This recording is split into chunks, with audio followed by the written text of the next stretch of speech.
The Journey to Kingdom Hearts 3. Double Critical feature. Run. Toot toot. Okay, level 22. That's not that bad. Alright, let's go to Agrabah. Let's see how long we can hold this one. Yeah, let's see how we're going to hold. Arabian. That's good. Okay, obligatory mic check. Mic check!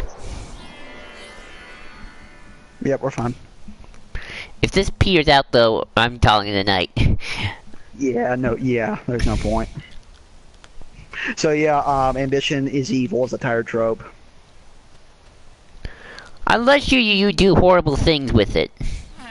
Yes. There's a fine line between having ambition and then not, yeah. Oh, I know what I'm going to ask my audience, but I'm going to wait for the audience to come before I ask that. Yeah, I am the king. I find it funny that Michael Bay finally decided, hey, it's time to end not to do Transformers anymore after by doing the one that didn't make him as much money. Bumblebee's gonna bomb, isn't it? I hope not. We'll see. I wonder if what's gonna bomb harder, that or Aquaman. I can see Aquaman making money. I can't, well... We got James Wan directing. Or at least... Yeah, you know what I realized as well, Joel? And if it's a tolerable enough movie, it can make its money back. And China. That's the other thing. That's the other thing. Is it a tolerable enough movie? That's the other information we don't have. That's the information we don't have about Bumblebee either. Like, I'm pretty sure Mary Poppins Returns is gonna make coin regardless. Well, China might like it. Well, that's the other thing. China might like Bumblebee as well. That's true. That China might save that movie. That's what saved the Transformers movies in the past. Sup, Digger? It saved Venom. Venom. What saved them in the past. It saved Venom. It saved. I think it's saving Fantastic Beasts. I saw one movie that said that was China was saving right now. I just don't remember what it was. It may have saved BVS, but I'm not sure about that. No, I don't think BBS. I think BBS was too expensive to make its money back.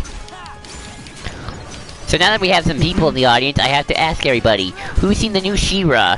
She-Ra, sister of He-Man. While they're answering, Joel, are you actually going to see Aquaman? No. I'm probably not. Unless people say, oh, it's really good, you got to see it. I'm like, okay. Willem Dafoe's in it. That's the only incentive I have to really see it. There's part of me that really wants to see Fantastic Beasts just to see all the nutty lore that was added to the Harry Potter saga. But like, Master Rika says no, he has not seen She-Ra. But I hear it's like so convoluted and bad that like, you know what I hear? And I've read this, but I want to see that. There's apparently a twist in there that I've heard people describe as Rowling getting into George Lucas territory. I know, and that sounds amazing, and I want to see that. But the thing is, what I've heard is that it connects to Dumbledore. I know, and it's amazing, and I want to hear that. As someone who loves Harry Potter and loves lore and all that wackiness, it's like, yes, it sounds like Kingdom Hearts, and I love it. I think the other part is, the other thing I'm hearing is that even though it is convoluted, it's not enough to be, it's not entertaining. Yeah. That's the big thing I've heard against this movie, is that there's too much in it. There's lore, but it's all sprinkled around in places and it doesn't connect together. You know what it sounds like, Joel? It sounds like every Kingdom Hearts. It sounds like every worst version of a Kingdom Hearts game ever made. Not only that, Phantom Menace. Nah, Phantom Menace at least is a little more coherent than that. Well, I'm not saying that. I mean, in terms of time together. That's the other thing I've heard, is that the lore and this isn't all the stuff. The subplots don't tie together. I disagree with that a little bit, but thrown around. I disagree with that a little bit. I think Phantom Menace is a little bit more cohesive than you get credit for. It's cohesive. I mean, just on a structural level. That's the other thing. It's not necessarily that Fantasy Beasts isn't cohesive so much as it all doesn't necessarily come together. I mean, I don't know. I haven't seen Fantastic Beasts, so I'm not gonna compare it to Phantom Menace. I don't know. Well, the thing you and I have talked about Phantom Menace in the past is, especially in terms of just, for a little while, Joel, Phantom Menace has me, then Tatooine happens. Then it comes back though. See, from what I hear about Phantom, see though, thing about what I hear about Fantastic Beasts, like, there are like 6 subplots going on at the same time. At least Phantom Menace is like, we have to save the Queen and take her to Naboo. Where am I going? That's Bright the Palace. And then we go to Coruscant, and then we do the politics that involve the Queen, and then we go back to Naboo. I think the biggest issue with that, Joel, is that even though it follows that, it doesn't really. We don't have a point character. That's the thing. We don't have. It's the movie tries to tell us we have an eyes in character. Well, except I don't know who that is. Well, I think that's the difference between Fantastic. Well, I don't know. I haven't seen Fantastic Beasts, so I'm not gonna even judge. The other thing too is that from what I hear, that's supposed to be Eddie Redmayne's character. Yeah. Well, he wasn't the first movie, so. Yeah, and that's the thing that Phantom Menace has going against it. I mean, say what you will about Attack of the Clones, Joel. Say what you will about Attack of the Clones. I at least know who we're supposed to be following. And who it centers I really around can't at the take very Jasmine's least. voice in this game. I'm not sure. Really? Usually, he's the same cheerful. I don't have too much of an issue with her here. I actually like because we actually get to hear her talk a little more. She didn't talk much in the. I at least know we're following Anakin, and I know that what eventually is going to downfall. The main point revolves around that at the very least. You know, I'm so glad. Question. What? Do you think some of the one of the subplots and maybe could have been remedied if we made Anakin's character? It wouldn't have saved the writing or structural. Do you think we may have had a little more potential to make that at least flow a bit better if Anakin was a little older? Would have been helpful. Yeah, I think so too. I think at the very least we could have started things with Padme and Anakin a bit earlier. Would have made their love a little less creepier. Exactly. I feel like that would have been a better start. Maybe we should go talk to Aladdin. You know, I'm glad about Cole that something Kingdom Hearts hasn't done. Internet, Joel. Internet. Uh-oh. Hang on. We're fine. By the way, people, if we peer out, then we're stopping. Yeah, we're fine. Master Riku says, I love her in the original movie. Same. Yeah. I love her voice in the original movie as well. But what I mean by that, Cole, is like, you know how in Crimes of Grindelwald is Voldemort before Voldemort? Yes. Even though technically he was always established in Harry Potter 1, so I guess you can't really blame it for that, but still. Yeah. I'm glad Kingdom Hearts had, like, this was the bad guy of the universe before Xehanort showed up. Yeah, I'm glad we haven't done that. Or like how Vitiate was the Emperor before the Emperor. Yeah. Although there was a few other Sith Lords out here. You're fine. I mean, yeah, I'm here. You're fine. Okay. You're fine. Although, you know, I'm cool with like Naga Sadao and Exar Kun, but they work for me in a way that I feel like doesn't degrade Palpatine, but that's just me. Exactly. They aren't trying to rip off Palpatine. That's the entire thing. You know? That's why I have problems with Darth Krayt. I wonder if RT can do a Star Wars show. You're talking Rooster Teeth, Vigriff? They could probably do it. They could probably do a decent Star Wars show. They have the writers for it, and probably the decent animators. They could probably do it. But wouldn't you agree, Joel, that the Aizen character for Attack of the Clones is supposed to... Yeah, I agree, Vigriff. Is Anakin and Obi-Wan. Oh, yeah. Or at least Anakin. Yeah. Whereas with Phantom Menace, I don't have that. Yeah. You should ask Red about that. See where to get his perspective. I would too. I'd like to see, actually... was that the commentary you and Red tried to do that your voice kind of got killed off? That was Attack of the Clones. Oh. No good Keyblade. Let's see if I can... I'm not getting... Do you assist with your usual brand of humor? That'd be interesting.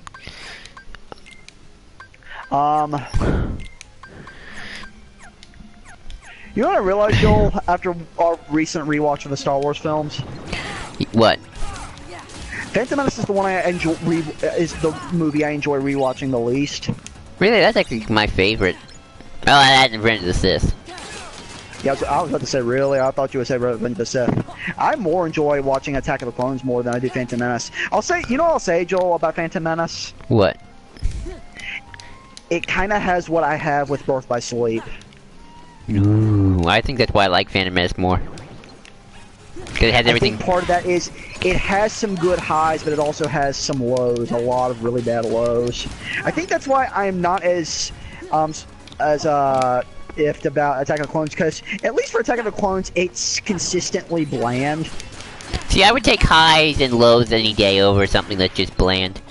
Yeah, but the thing is, for at least Attack of the Clones, there are some highs in there, but it's more or less just bland. We should ask Red to get his opinion. I think he might have something. Maybe.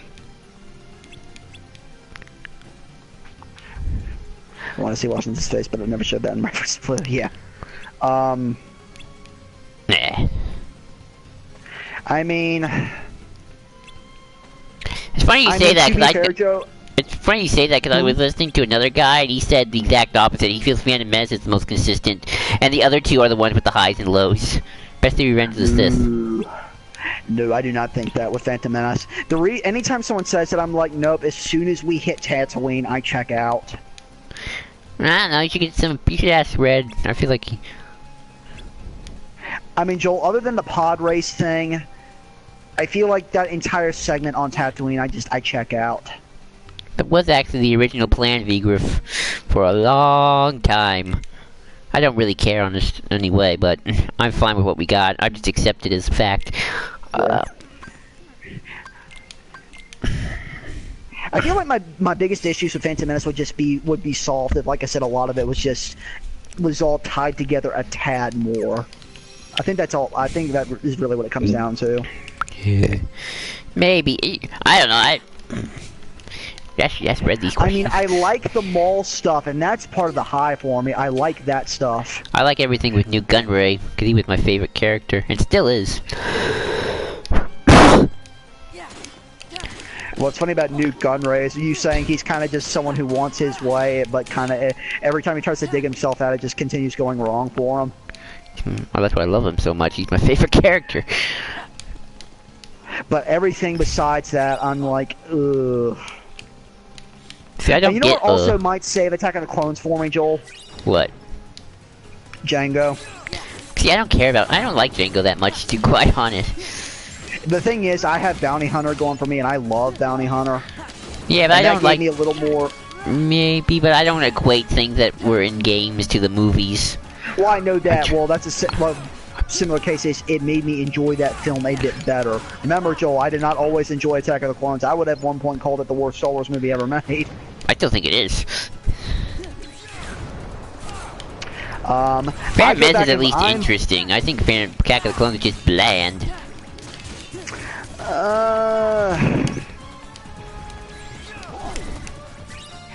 Vigor says, Django's why I'm a big Mandalorian fan. See, I love the Mandalorians. I'm actually glad we're getting that show. Pedro Pascal, if you like Game of Thrones. Yeah, it's gonna be great. And some other lady, if you like that other lady. I don't know why I'm just messing around here. She has Connor, Cole. He has the opposite opinion of you. He has a good reason why he prefers Attack the Phantom Menace more than Clones. I should also say, people, I have probably the controversial opinions on Attack of the Clones. I know I do. And also, bear in mind, people, I've had vastly different experiences with movies when I've watched them, and also when and what times I've watched them. When am I going to get you to watch Rogue One again, Cole? It'll be a bit. Maybe I'll have a different opinion of Rogue One, and also... It's on Netflix. We can watch it this weekend if we have nothing to do. Yeah. And I mean, I'm maybe an odd man out when it comes to Rogue One. I didn't enjoy that. Also, I'm also one of the odd men out when it comes to Solo. I enjoyed Solo more than most. Hey, y'all, anyway. Hey, Shadow the Batman, long time no see. We're doing a critical run of Kingdom Hearts 2. By the way, I think I can increase the, By the way, did you ever get your answer about the XR Coon stuff? Yeah, I messaged him. Okay. Yeah, I messaged him. And he gave me the in detail of what I was looking for. What were you looking for? I was looking for issue numbers, what was cheaper, what would be more feasible, and if it braced off more, just all the in-depth stuff. I was especially looking for physical in-depth, and I figured if I wanted that, Red was probably the one I'd look to for that.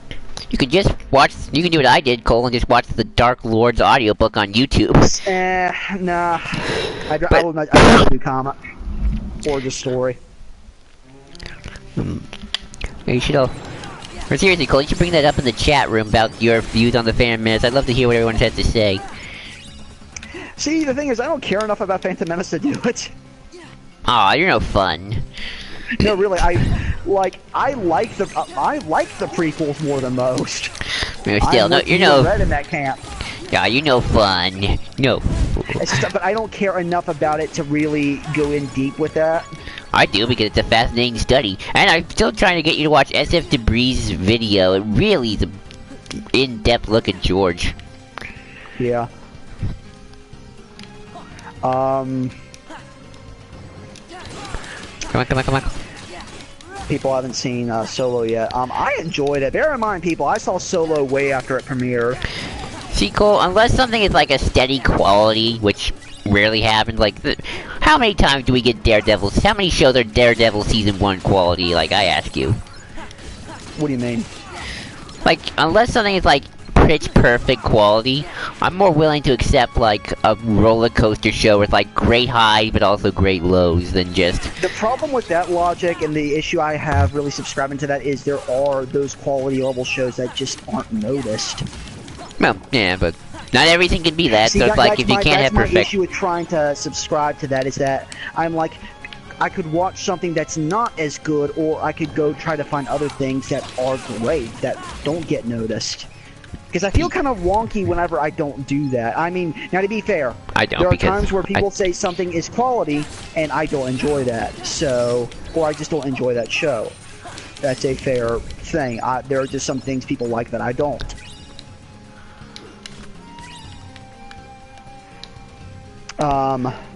Especially if, and also Joel, the other thing is, and I think this was part of the reason that I'm not as into those discussions, is like, I realize when it comes to some of those, I'm just not as, I don't enjoy discussion on some of those things as much as I thought I did. Like what? Come on. Like, explain.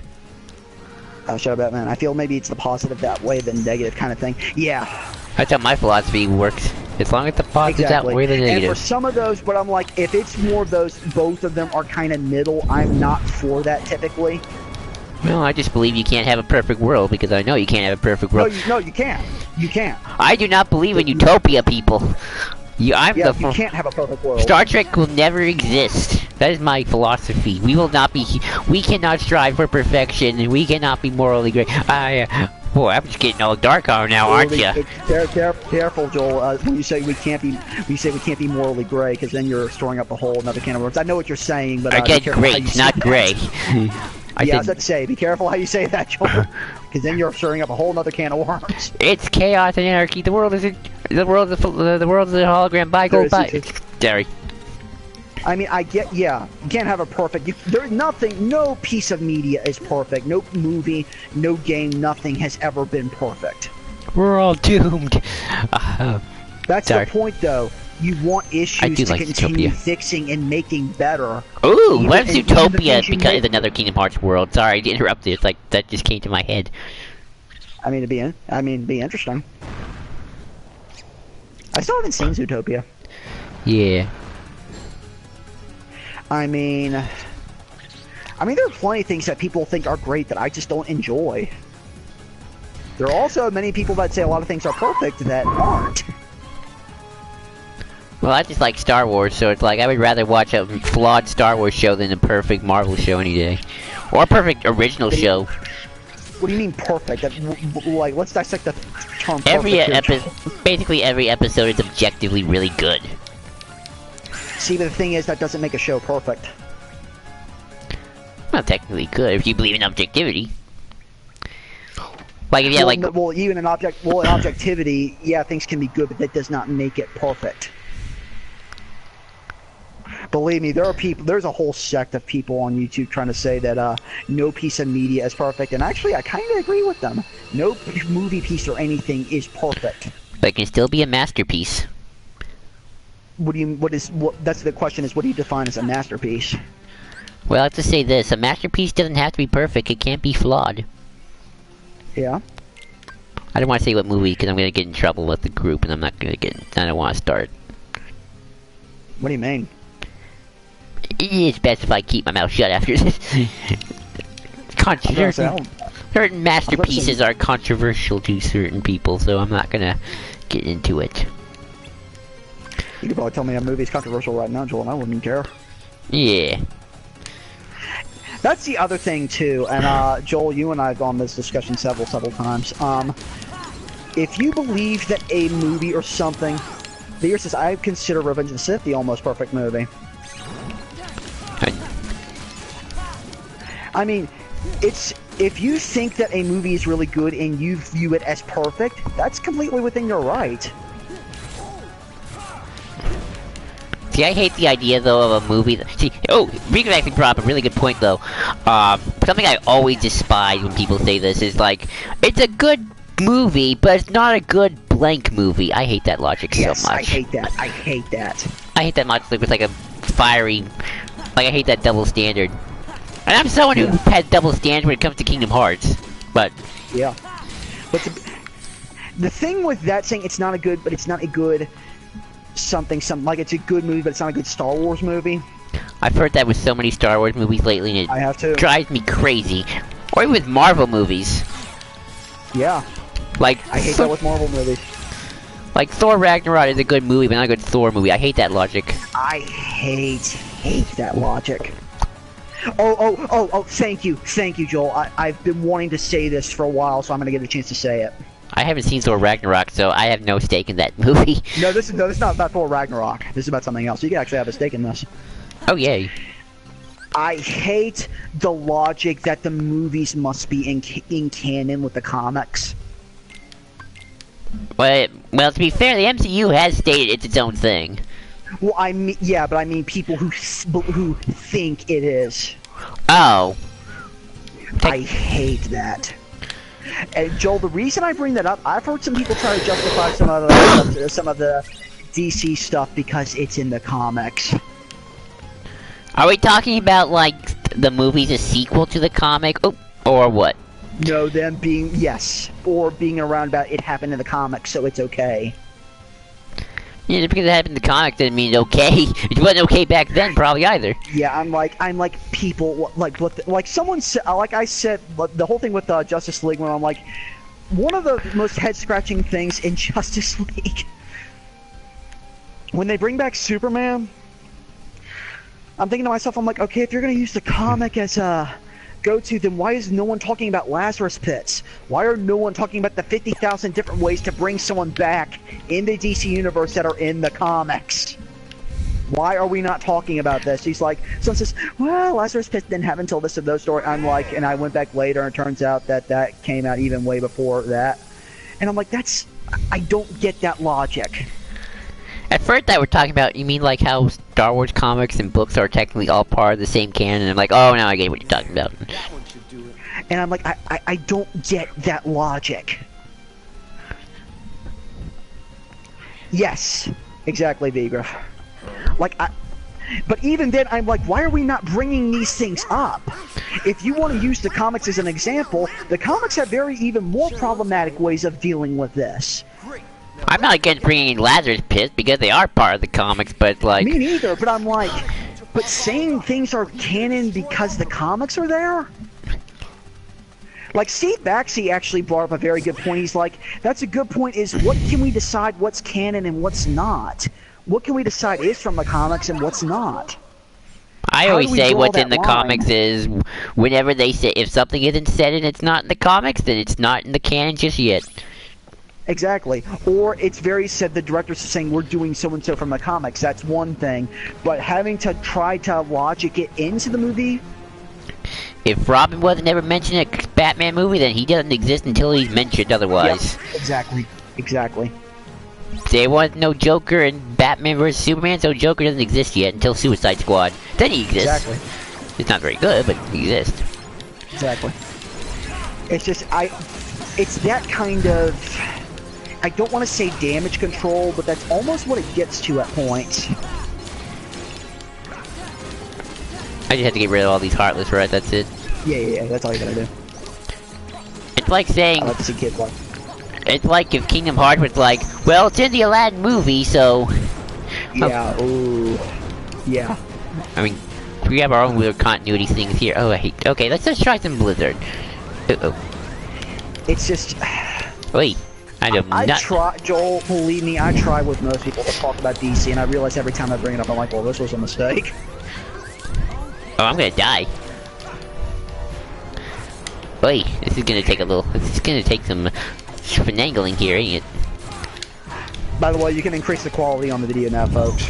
You can go back up to HD. Okay. It's just... Whenever I try, I realize, okay, I can't talk with anyone about this in any feasible way. At least not on Twitter. You talk about it in person with people. I'm not even talking about it on Twitter, Joel. I'm talking about it in real person. You know what's funny, Joel? You said those people on Twitter who damage and control BVS are only on Twitter. Unfortunately, they're not only on Twitter. I've met those people. Yes, unfortunately. Yeah, but they're cowards in real life a lot of the time. The funny thing is, when I started talking about this, they immediately opened this up to me. And I'm like, oh my god, oh my god, oh my god, okay. Okay, this is how it's gonna be. Okay, I get it. I get it. Well, you can't help but I always say this, Cole. I kind of respect VBS. I have a weird... I do too. I, in a weird way, respect it too. I'll give you that. I respect any movie that's willing to say, you know what, screw it, I'm gonna do it my way. If you don't like it, you know, screw you. And you know what's funny, Joel? What? It's the reason I respect it for doing that is also the reason most of the people who also enjoy it say it's not for that reason. And I find that kind of hilarious. Like, I find that absolutely hilarious. They say for the Batman. Justice League is nothing like the comics at all, at least best New 52, and even then, not really. Literally, stuff with the New Gods are nothing like the books at all. Yeah. Nice one, Iago. Way to go. It's when you go into real life, Joel, that you realize not everybody talks movies and comics like people on the internet do. Not just geeks watch or read these things. Well, most of the people who watch these things probably don't read the comics, Cole. Yeah, that too. Like, a good chunk of people who see Star Wars films, they don't know what the expanded universe is. Oh, no, it's not. Anyone who thinks the expanded universe is like this mega popular thing, it's not. Oh, it's not. It's not. Like, Thrawn Trilogy, Old Republic, some of the Star Wars games, those are popular. Force Unleashed, those are popular. But not the whole thing. No. No. And it was only through reading you that I really got more into the EU. I mean, obviously you should respect what came before and what contributed, exactly. You know, not saying you shouldn't do that, but, and you know, a lot of people, you know, Thrawn came back in Rebels, so. Yeah.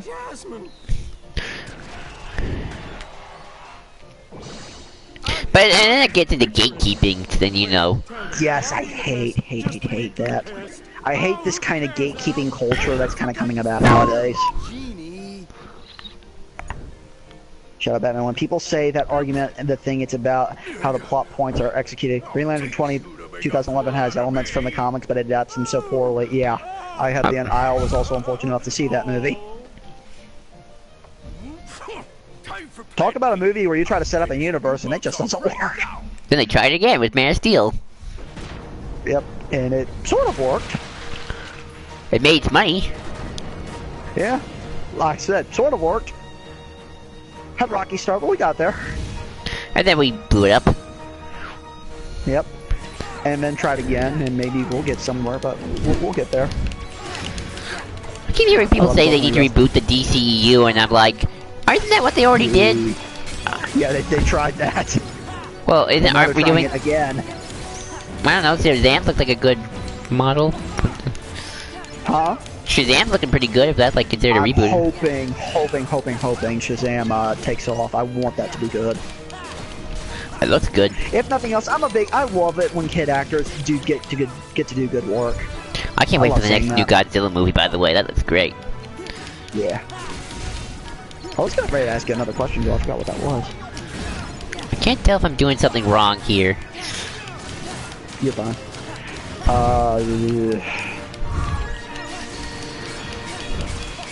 What the hell was I gonna ask?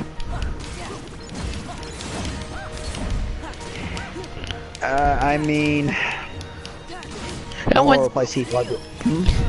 we gotta have somebody new eventually take the role. Like no, Yeah, I agree. no one We have actor, to. no one That's the actor other thing. owns We the have to role. have them to replace them. That's a very dangerous thought process. No one actor owns a role. No one Yeah. actor.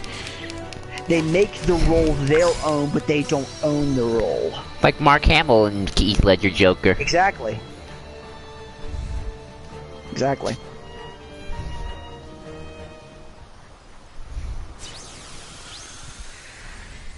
And unfortunately, gatekeeping is getting a bigger thing these days. Mm-hmm. Sadly. Oh yeah, I love Heath Ledger. Don't get me wrong, Oh yeah, but I like, love Heath Ledger. I love. That's one of my favorite iterations of the Joker. but he can't own the role. No, especially because the comics have been doing different versions of the Joker for years. And remember, people, this is what people said about Jack Nicholson too before Heath Ledger. Yeah, exactly. Yes, think of this, people. There was once a time when Heath Ledger was as Joker was considered a bad thing. And remember, when Heath Ledger was announced, people were flabbergasted and pissed off. The pretty boy from A Knight's Tale? Really? Yeah, people were furious when they heard it was Heath Ledger. Then they saw the movie, they're like, "Oh, okay, never mind." So you people out in the comments, are you all spoiled? You all spoiled. Oh, it's gonna be interesting. Now to be fair, Jared Leto, not that good. No. Not that good. No. Hopefully, Joaquin Phoenix will be good. I hope he is. I hope like hell he is.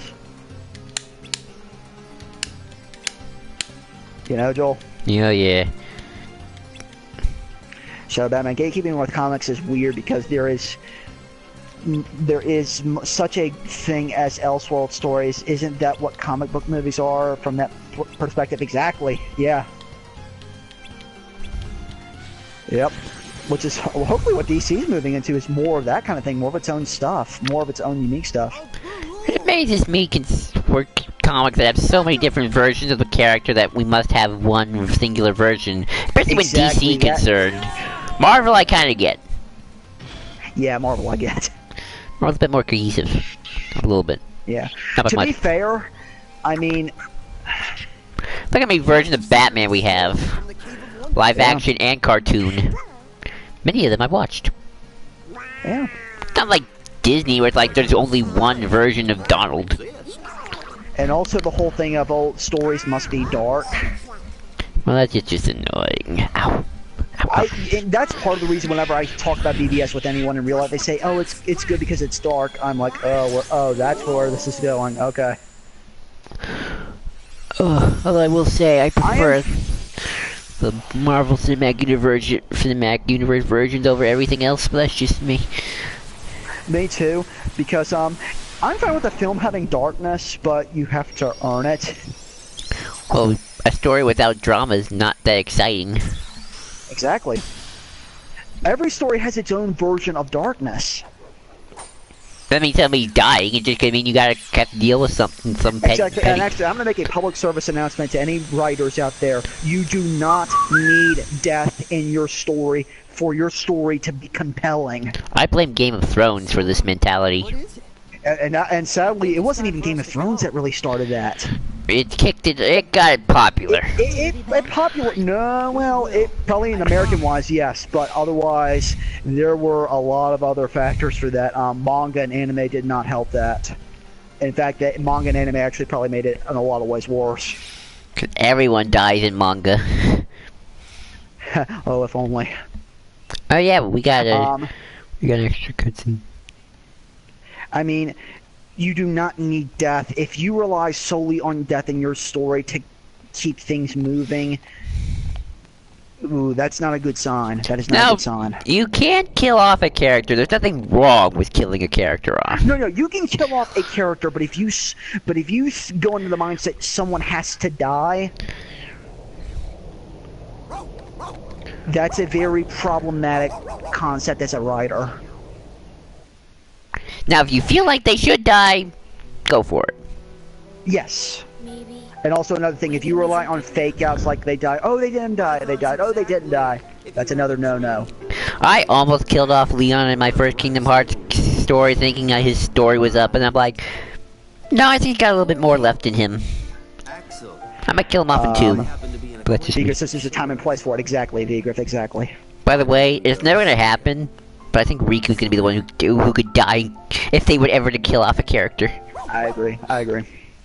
Shout out Batman. It ain't gonna happen, but that's who I would kill. Shout out Batman. I don't like the separation of DC and Marvel being light and dark. It's like they both have done both terms are really simplistic, yeah. Shout out Batman. I mean, you do want consequences for your story, though. Oh, exactly. That's another distinction. Consequences does not equate to death. You want consequences in your story. You want your characters to make decisions. Sometimes it doesn't work out for them. They have to move on, live with those mistakes, but get better in spite of that. See, this is a little bit of what I like about Kyrie, but they don't go anywhere with it. Yeah. Superhero comics are notorious for fake out deaths, and it drives me crazy. Yeah, and anime and manga does not. Well, that's the problem with the industry, Colin, as a general. Like, no one wants to read Tim Drake as Batman forever, or well, whichever Robin, I always forget, should be Batman as Batman. They want Bruce Wayne. They want what's familiar and easy. They want... Yeah, but the issue with that is that doesn't necessarily equate to death. Not even just that. The other issue with that, because the issue with that is that, they end up bringing them back anyway. Well, that's just the problem with the industry, Cole. People want Bruce Wayne versus the Joker versus with a young Robin and the regular rogues. Yeah, that's another thing, and I agree, that is nothing can evolve. Issue. Nothing can change. Which is kind of what manga and anime have over, is that and those stories do eventually end. And the endings being somewhat of a problem aside, they do at least end. The industry does continue bringing in new stuff and evolving in terms of concepts. Do you want to stick with this world, Cole, and just... Yeah, might as well. Just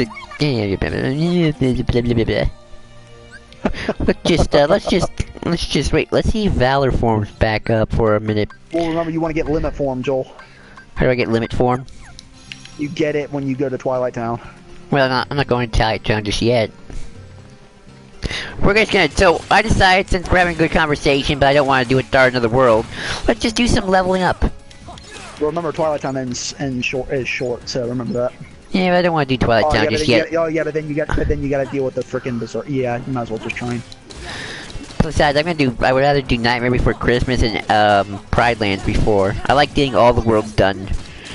Yeah, Igor says, I briefly saw the summary for a story on fanfiction, and I predicted that it would have happened. Yeah. Shout out to Batman. Well, it evolves in a different way. They evolve through the times. Yeah. If Superman ended in the 40s, we wouldn't have someone like the All-Star Superman and Christopher Reeve. That's a good point, because especially going through things like the Golden Age, the Silver Age, the Bronze Age, and then the Modern Age, they shift with the times. I mean, if you go back to the Golden Age, Superman was a lot different in the Golden Age than he is now. Well, the 40 people, like, some of our views have changed, like when it comes to immigration, people of color, homosexuality. Yeah. Even the most progressive comic of their time can only be as progressive as the times we grew up with. Exactly. Unless you're like a revolutionary who's like way ahead of his time, like, good for you, but there weren't a lot of people like that, sadly. And then, of course, the other thing is, like, and someone like Spider-Man didn't even come around until the Silver Age. That Silver Age was, in main part, a lot about Spider-Man. Fantastic Four. Yeah, Fantastic Four and Spider-Man. They were what really kept that. They were the big points of that age. And then it was when the Bronze Age came along that we got more, quote-unquote, darker stories, more serious in-tone stories involving superheroes. We're gonna learn my pop culture class eventually. Frank Miller's Dark Knight Returns, which was a big push on. That'll be it. Yeah. And then of course we got more serious stories, such as, I don't know what the next was, Bronze Age, but stories like that. What defines serious? I always have trouble when people call it serious. Well, I mean more. In terms of more adult, like series like something like Logan, if you know what I mean, Joel. I mean, you and I can you say can what be we want pretty about- adult and still be a cartoony thing. I've seen plenty of cartoons called that are more adult than adult stuff. So let's I mean, not. in terms of comics for the. I mean, in terms for the time, Joel. Yeah, it's true. But I'm just Remember- saying, like, How to Train Your Dragon is probably more adult than any adult movie out there. Oh yeah. And More don't say willing to mature go- because that's a difference. That's another. Yeah, I'm not going more willing to go into stuff that the comics at the time were very, very iffy against. There was a comics code people that was eventually just people stopped using when they realized, hey, we can make these stories and still make money. I'm gonna say something controversial about that Vigor brought up. I'm not against retcons. Me neither. Retcons can be a good thing. Some of the best stories are retcons. Yeah. Franchises are built on retcons. Now there are such a thing as bad retcons. Like Dream Drop Distance. That's a bad retcon right there. There are such a thing as it being used bad. Shout out Batman. I don't know Star Wars well, but I think it's safe to say it's kind of the same because the legacy has lived on throughout the years. Yeah, definitely. Yeah. The changes involved over time, like... Yeah. Oh, hey, he's a good retcon. Master Xehanort. He's a great retcon. He's the best retcon out there. Yep. Changing Xehanort from just a student who was disgruntled to, like, this evil Palpatine character. Best move of the franchise. Yeah.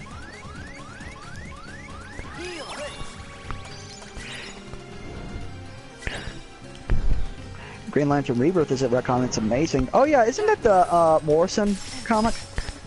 If it's Grant Morrison, that already means it's amazing. It can be just Grant Morrison writing stick figures and it's going to be amazing because Grant Morrison. Yeah. But that's the thing. Comics, you know, when you say it like the oh, I'm sure there are people who would disagree about a lot of things like that in terms of just story structures. You can make anything like that work, but you can also make it not work. Here's a retcon.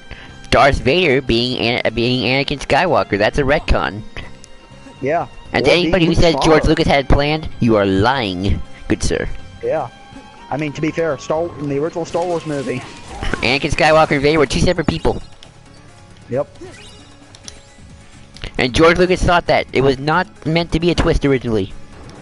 Look And it up. originally, Luke and Leia weren't meant to be brother and sister. Now that's considered a bad retcon. At least not the best. For a lot of reasons. I mean, yeah, them making out in the Ghost Race back, that's gonna be creepy no matter how you spin it. But So yeah, for anybody who says, so think about that, people. The greatest moment of all of movie history is a retcon. yeah. Doctor Who is also, yep, Doctor Who very much so. That is not the same show it was 30 years ago. And another thing, 50 Final years ago. Fantasy. Final Fantasy has evolved with the times. Yeah, it's true. Kingdom Hearts has evolved with the times. We're not saying the story was good, we're just saying it's different. It's different and it's gotten. I mean, look at 2 and then look at 3. Look at some of the comedy in 3 that we've seen. Yeah. A lot more modern. Yeah. And to be fair, 2 was around at a time when Disney was still. I think it's cool. I mean, that's what he I have no opinion honestly on that, to be quite honest. I've never cared much for those sort To be of fair, small I have kept up details. very little with current Star Wars stuff, so I know very little. The most recent Star Wars thing I've seen is Solo. I think it's cool. I have no opinion on it whatsoever. I don't really care for it. I mean, it's fine.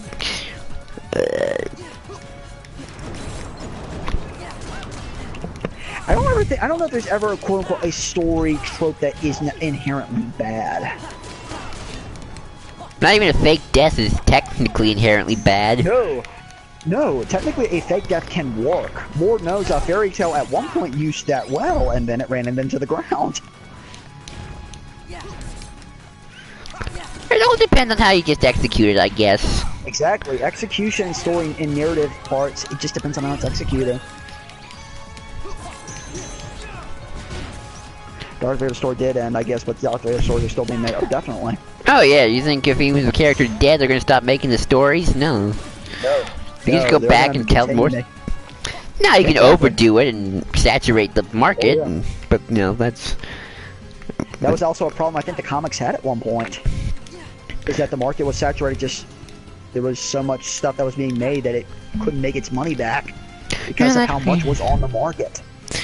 Oh yeah, yeah. You know, obviously, you know, you're using too much of your you know, if it's all just Superman and Batman all the time, that gets annoying. Yeah.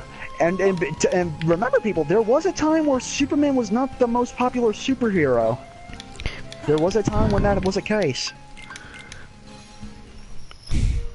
There was that's the reason DC has Shazam, was because Shazam was becoming more popular. So DC's like, he's becoming more popular. Why don't we just buy it? We'll do that. Then we'll stop making it. Genius. Genius. You got enemies. Buy your enemy, then stop making your enemy. I mean, look at, well, hey, look at Marvel. They can be very vindictive. Why do you think they didn't start? Why do you think? Yeah. Look at Fantastic Four comics. Oh yeah. And X-Men. Remember the whole. That's why we have Inhumans. That's true. I think it was perfect because they tried to make Superman too perfect, which was funny because at that time that was probably not their best move. And that's part of the reason probably he started becoming kind of falling out. You know what I realize I like Superman nowadays, Joel? Because he's optimistic and a good person. And in dark times that we need. And people say, oh, he's too powerful. I'm like, but that's why he's interesting. He's such a nice guy too. It's like he's a nice guy, but he's also having more power than anyone else can be just as scary as not having it. And bad, he's like the sweetest, most pure-hearted man. Yeah. Living with Ma and Pa Kent on the farm, trying to be a decent journalist. Yeah. And even with all that power, realizing there's some things he can't stop. You know, I would like to write for Superman. I would too. There's some interesting Superman stories I think. You know what's funny, Cole? Like, oh, am I here? Am I still here? Yeah, you're here. You know what's funny? I am a cynical person who has little faith in humanity. But yet I love all the innocent, pure-hearted optimists like Sora, Superman, MCU Captain America. I'm pro-regime. Boo. Luke Skywalker. But, yeah, I get what you're saying. I do too, and this was coming from someone who was really pessimistic at a time. I still am. But I liked that idea that there were people who thought differently than me, and I got to see just them act. It made me feel good. I don't know why that was. It was fun to watch. That's why, honestly, I think I will say Sora is my favorite character in Kingdom Hearts. Sorry, Riku. Yeah, me too. I will say Riku's still the best Britain, but yeah, George, yeah, George I love favorite. Riku and I love Sora, but I do love Sora, especially from what 3's going. He's got stuff he's gonna deal with, but it's how he overcomes that in spite of the stuff getting at him. You know what's funny, Cole? Even though I'm a cynical person, I can't stand fellow cynics. Like, they just and broody. Broody, cynical, loner. He's like, I can't stand being around it. I mean, if you're suffering from like a depression or something, that's one thing. You know, yeah, that's one thing. Yeah. You know, if you got the fact that he has a weakness to his birth planet does make him more humane. Yeah. Sure, Batman, like Superman stories have a bunch of different types of sci-fi. Yeah, exactly. And that's the thing. It's also taking a character and making them into more genres. If I apologize if I'm making people bored, by the way, just me grinding. It's like. But I find it interesting when you can take a character. Just a long video over. Yeah, I agree, exactly. I like it when there's a balance between okay, so you know how I'm giving Riku a team, right? In my Kingdom Hearts story. The team is made up of Mabel Pines, who's like sweet, innocent, kind of hyper girl, and Max Goofy, who's kind of a weird balance. Yeah. Basically, what we're saying, people, is if you want balance, don't be Dream Drop Distance Sora. Don't be that Sora. Well, I think I was trying to say that if you want balance, you got to pair up your cynical characters with characters who can balance them out. Like, you know, you got to have Riku and Sora. I agree. But the thing is, with Dream Drop Distance, we don't have that with Sora, and he's just, well, writing's another thing entirely. But you know what's funny, Joel? What? I like Riku more in Dream Drop Distance. Maybe because he's a little bit more nicer. He's a little bit more. I don't want to say perky. Nicer, but he's also paired with other characters that kind of go against that. I want to say which is kind of funny. he's not perky, but he's definitely a little bit more cheerful. Snarky, and a little more. Willing to be fun, ready to let loose. Yeah, but not exactly.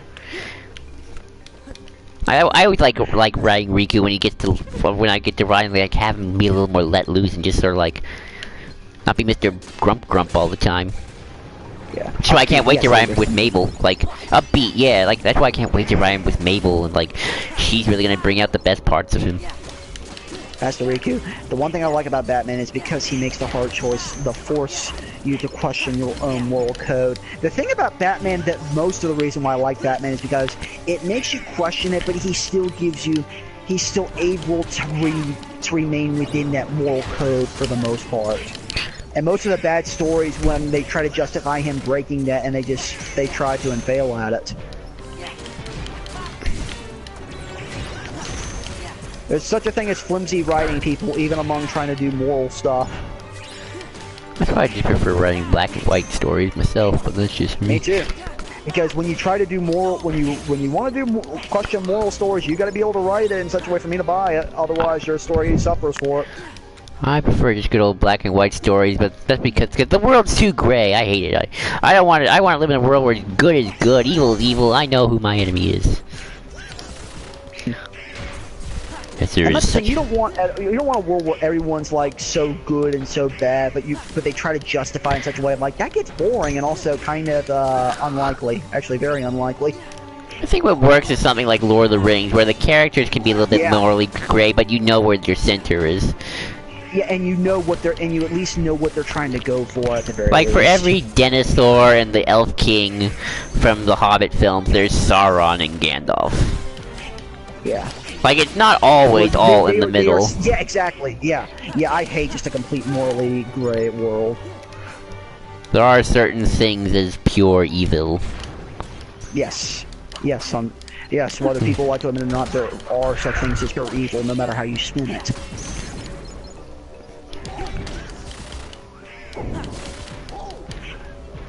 I'm not saying they're ingrained, so I would be with you, Rico. I'm not saying there is. There's definitely morally gray in the world today, unfortunately. I think there's a lot. I think there's more pure evil you can find.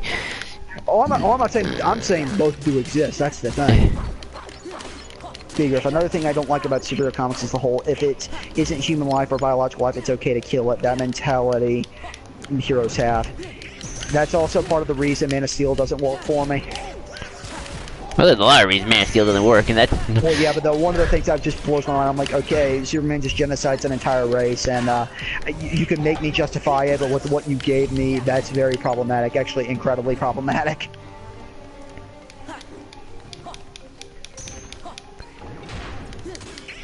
Come on. Yeah, I get what you're saying, Master Riku. I think I realized something about the morally gray thing, Cole. It's not necessarily the characters, it's the world itself. Yeah, I can kind of see where you're coming from. Like, if let's say that it's sort of like, I have to explain this because I'm not quite sure myself, but I know it in my head, where it's like there's like a universe. Can I try explaining it and you tell me I'm wrong? All right. Is it more the thing like there are characters who are quote-unquote morally gray, but everyone's like that instead of there's some decently good people in that universe that are like, they're actually good, like innocent people, but the world just doesn't portray them as such? No, it's more like there are morally gray people, but the universe is built in a way where where pure good and pure evil does exist. What do you mean? It's like Star Wars. You got the Empire. You got like for every Han Solo, there's a Luke Skywalker. For every who's like, I guess Boba Fett, we'll use him. There's the Emperor. Yeah.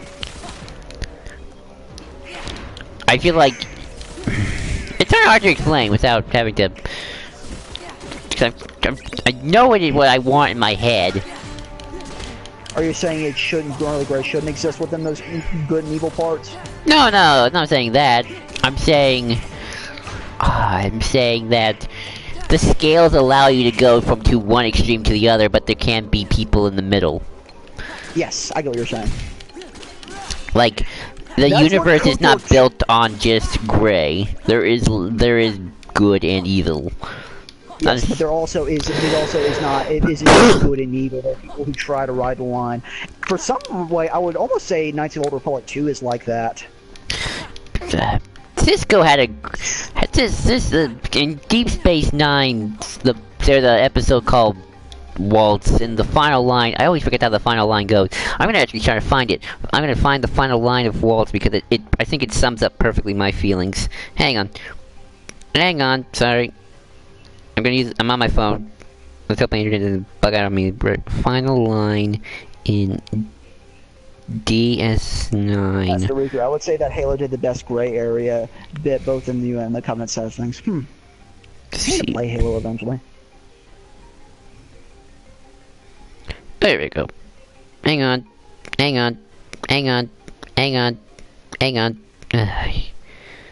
Ooh. Actually, to kind of go from before you say that, Joel, another thing I want to add in is that there should be a middle point in the story, especially if you have two sides trying to tear apart to make a character choose between them. You want them having them stuck in the middle, trying to decide which side they should take. That can be interesting, having them stuck between the gray, trying to figure out which one is good, which one is evil, whether they're doing one thing wrong or doing one thing good. What is it they're doing wrong and what is it they're doing bad? Then being in that area, but with the intention of trying to overcome that and either go one or the other, trying to find out which way means more to them and means more for what they're doing, I guess. I'm not saying it's right or wrong, it means more for what the character is doing. Here we are. Hang on. What? No, that's not what I want. Here we go. Let's see. Here we go. Cisco said at the end of this episode, this is Star Trek by the way, sometimes life seems so complicated. Nothing is truly good or evil. Everything seems to be a shade of gray. And then you spend some time with a man like Ducat, he was the guy who we stuck with, and you realize there is really such a thing as truly evil. And that's the kind of universe I like. Yeah. When you think yes, at the end of the day, even no matter how life is complicated, and yes, there is morally gray, there is truly such a thing as truly evil. And that's the interesting thing about stories going off of that, is that you want that in your story because that creates struggle for your main character. Like, I don't want people where, like, everyone can have an out, like, no, I want there to be, like, a fine line. The problem is, if you write a story where everyone can have an out, you're eventually going to run into the place where eventually you're going to get to someone can't have an out. You're going to run into that. Exactly, like, you think I should try, wanna try one of these? Wanna try, no. Wanna try, yeah, try Zack Sanzo. Well, yeah, try it. Alright, that's the thing, you can... I don't promise success, by the way. Oh yeah, I'm not promising, but... Yeah. Actually, let's actually not count these as death counts, because these are optional. Yeah, why not? How Star Wars and Star Trek book, because it respects the supernatural while the latter has a better moral compass, yeah. It's the whole thing of you want your characters to struggle, and also struggle with their morals. That's not a bad thing. You can write stories where your main character is an asshole, is not a good person. The World Ends With You is a fine example of that. Because the entire point of that game is, Neku isn't a good person. And no matter what way you spend, he's not a good person. And the entire game is about him having to come to terms with that and become better. Otherwise, he can't move forward. You can have stories like that, and you should. Because if you don't, well... Like, I'm glad Kingdom Hearts is not that universe, even though I think it wants to be sometimes. Yeah, there are times it tries to be. I don't care if what Xehanort's goals are. He is truly evil. Alright, I lost. Let's see. I mean, that's pretty good. I like the Superman Clark Kent and cartoon Shazam, where he said, "Being good is hard, bad is always easy." That's a wonderful line. Yeah, I'm not gonna try. I can't go. That was like, nope. That's funny enough. That's kind of what I like about Knights of the Old Republic 2 is that. Hey, there's some Even truly though- evil. Like, there's truly evil in Star Wars Oh universe. yeah. There's truly evil in Star Wars, and that's what Freya ends up being. To be honest, she tries to stay within the middle, but in the end, she aligns with the Sith. Even though she doesn't subscribe to their ideals, she aligns with them. Subscribing to ideals is always what they say when you're like, do exactly. Like, I don't subscribe to fascism, even though I'm totally do. It's one thing to, because her whole thing is that kind of just a simple, kind act can have negative consequences. The issue with that is that Kreia never really comes to consider what those consequences truly mean. Speaking of which, You know how what is I your mean, Knights Joel? of the Old Republic game going? How far are you in? I got pretty far, then I kind of stopped because I've come to learn Knights of the Old Republic 2 runs like ass on the Xbox. Ah, that stinks. Well, I hope you continue. And You finish it. by ass, I mean to the point it lags and cuts me off after a couple of saves. Well, I hope you can continue it and finish it off. I will eventually, but remember when I said Knights of the Old Republic 2 was unfinished, Joel? Yeah. It was also unfinished in the fact that it was fully developed to the point where a lot of those bugs were fixed. You think they patch it up every... Well, Joel, you have to remember, Knights of the Old Republic 2's development was cut short. That's true. The publisher cut them off because a lot of the stuff they were gonna fix up, they weren't allowed to. Knights of the Old Republic 1 works amazingly on the Xbox, 2 doesn't.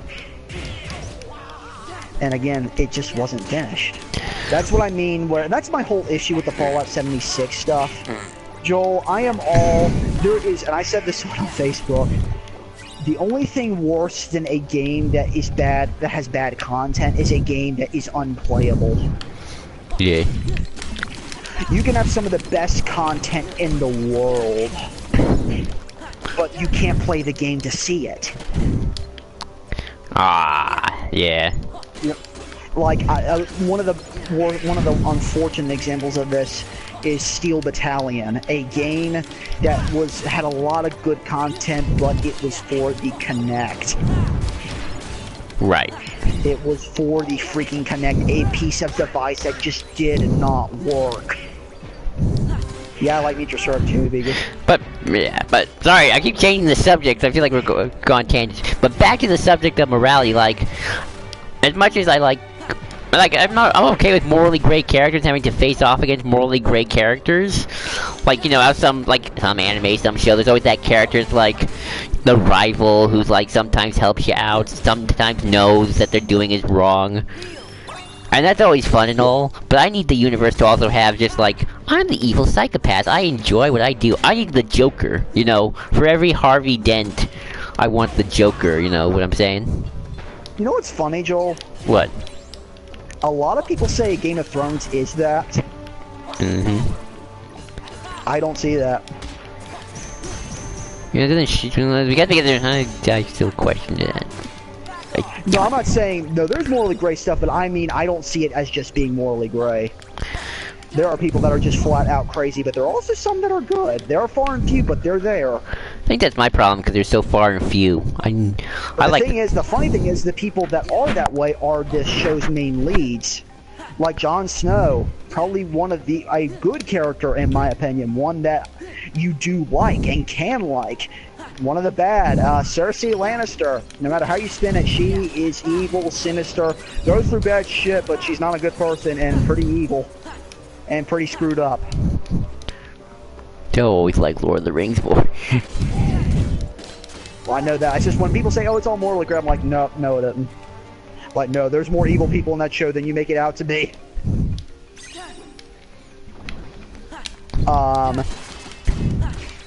And what's interesting about Game of Thrones is when they do play the morally gray card with some, I can at least buy how they got to that place. I can at least buy how they became as screwed up as they do. Doesn't make what they do right, but I at least buy how they got there.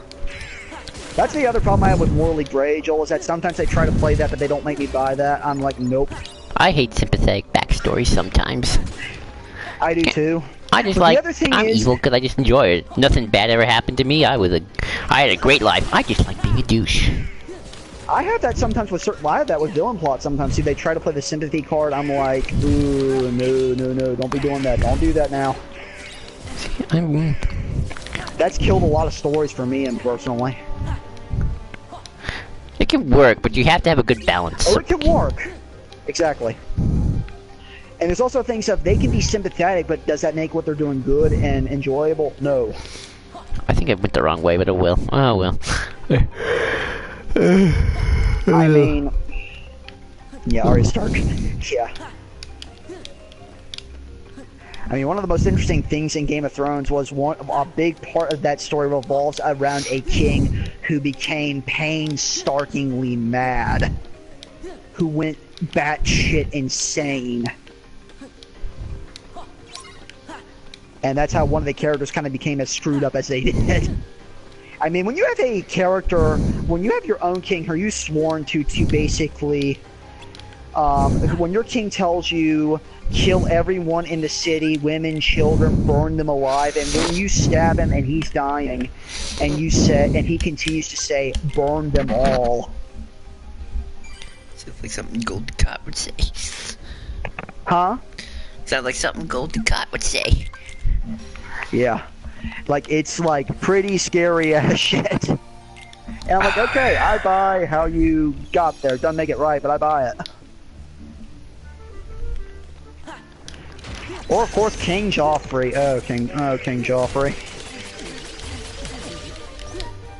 The sympathy card can be rather bad when that person is an homicidal maniac. Exactly. Oh, speaking of that, Joel. What? Speaking of that, I'm gonna pull up another example. Yeah. Revan. He's a homicidal maniac, or become one.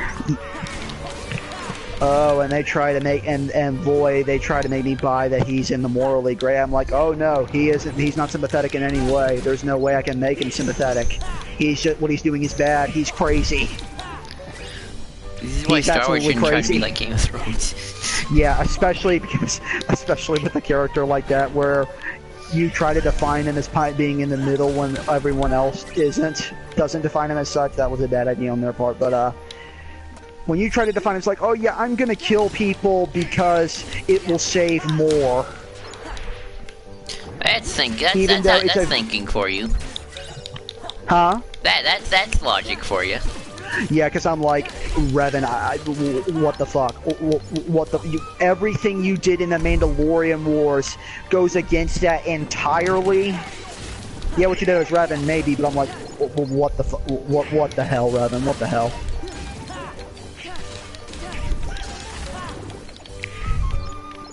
Ugh. Ooh. I love Revan to death. Not Old Republic Revan, but I love Revan.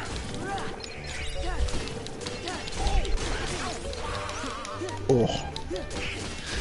Maybe what I like is my moral codes in the universe to have boundaries or something. I'm trying to still think of how would I describe So, it. by the way, turn your mic up. You're kind of going out. Like this? That's better. That's better.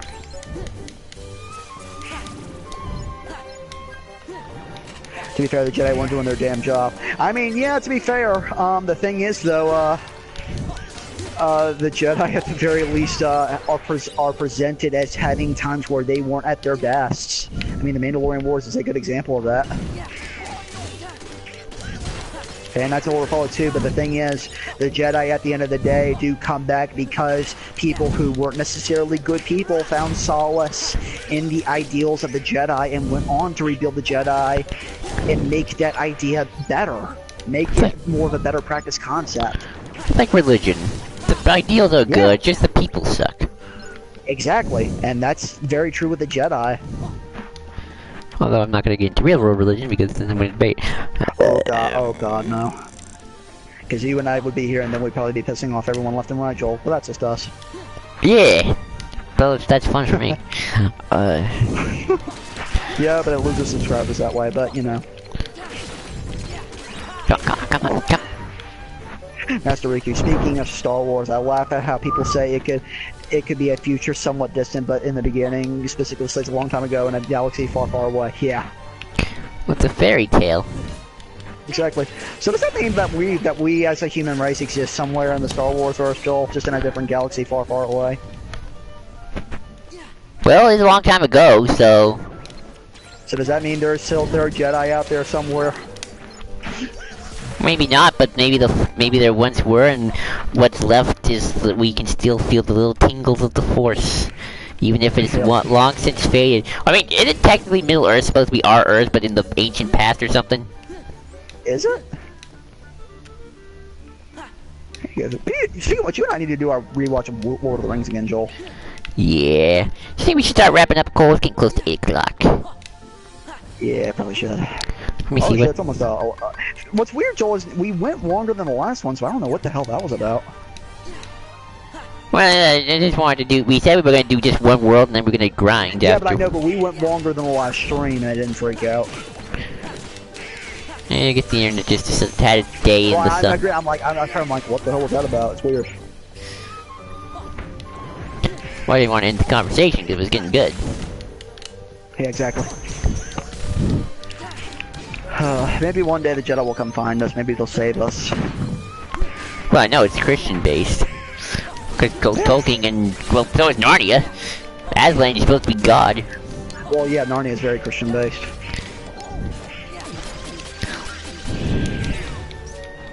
Lord of the Rings is actually heavily Christian-based, I found out. So it's a representation of the devil. Yeah, that wouldn't surprise me. I mean, And also, it's mythology. It's Star Wars mythology, too. A lot of that's all connected. I mean, to be fair, and also, Tolkien and C.S. Lewis were really good friends in real life. So it's not, it's not that far-fetched. Actually, Vigor's right. It's supposed to be Morgoth / Melkor. Sauron is just a fallen angel, but he's not supposed to be the devil's devil. That's Morgoth's role. Especially if we're being truthful, Joel, Silmarillion. Yeah. I love Silmarillion. Yeah. Well, let's start wrapping up, Cole. Well, people, hope you enjoyed that. 2 worlds, 1 family. Sorry. Hopefully I can get a little bit higher in leveling next time. Look forward to our discussion of Dream Drop Distance sometime in the near future. Days. Right, we did Dream Drop Distance already. We're not talking. No. Not talking. No. Once wasn't one game, one playthrough was enough for a while. Right. So folks, enjoy. Have a great Thanksgiving and weekend vacation if you're doing that. Until next time, may your heart be your guiding key.